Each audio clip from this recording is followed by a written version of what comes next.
Hello, everyone, and welcome to Indigenous Art Practices Professional Development Series. My name is Brian Miles, and in this short video, I would like to briefly introduce myself, give a land acknowledgement, and through this, try to shape some of the context for this PD series.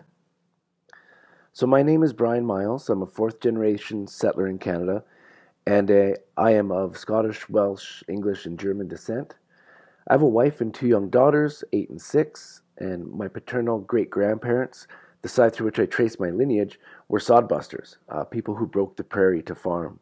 They immigrated to Saskatchewan from Scotland, and they and my grandparents and now my father continues to raise crops and cattle on the family farm in southern Saskatchewan.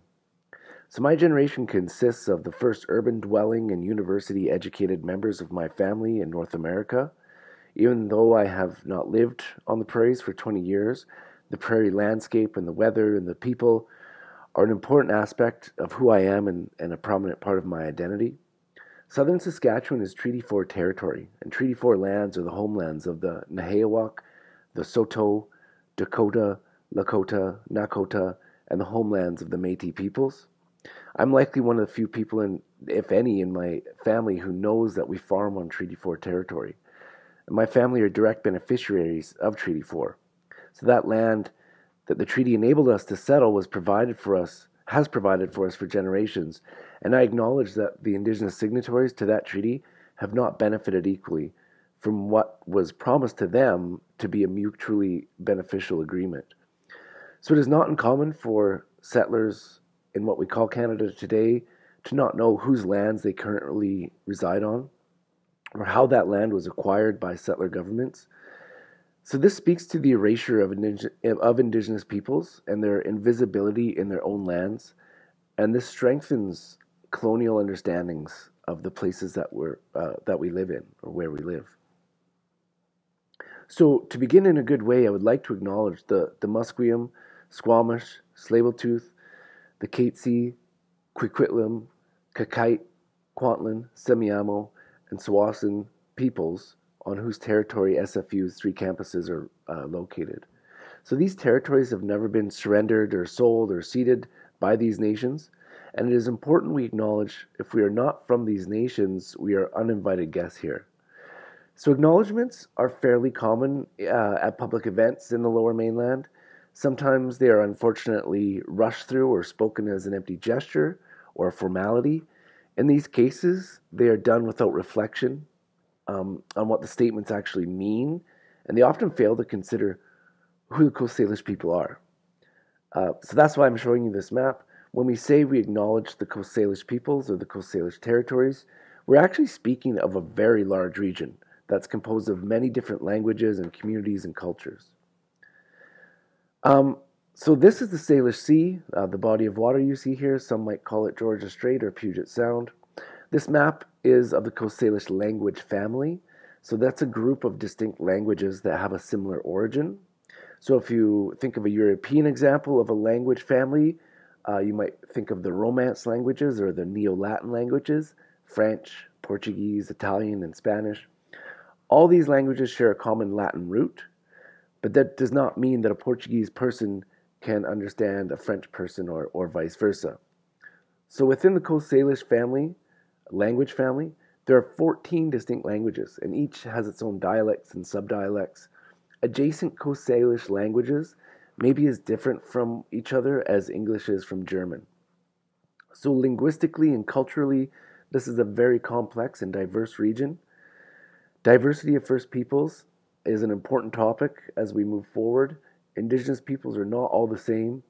Each nation has its own history, values, spiritual beliefs, legal and political systems, and their own responses and experiences of colonialism. So as you might imagine, there's a diversity of perspectives within each Coast Salish community, just like there are differing views and perspectives and political affiliations in settler society.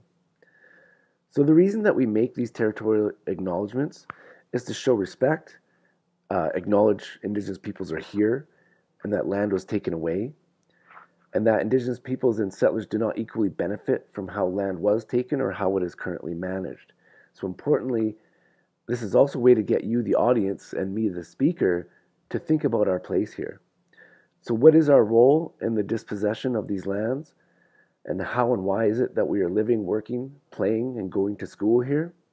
When we acknowledge, we recognize we are from somewhere else, our relationship to the land and colonialism becomes evident.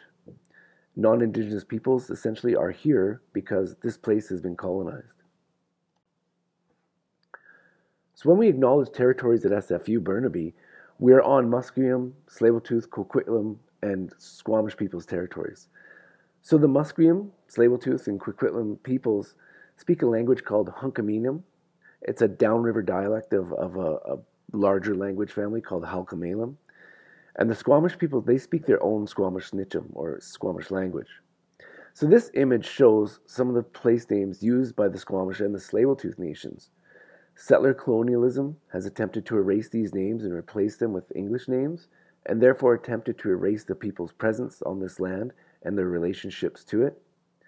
So this appropriation and this erasure of Indigenous meanings and identity are common aspects of settler colonial society. And these are themes that are really going to permeate the worlds of Indigenous art and cultural heritage as well. So when we're acknowledging land, and we know about Indigenous people's names for it and relationships to it, we are countering this erasure by naturalizing the presence of First Peoples and their knowledge systems on their own territories. So the very same can be said about cultural expressions such as art. The more that we know, the more we are able to speak back to various erasures and misrepresentations.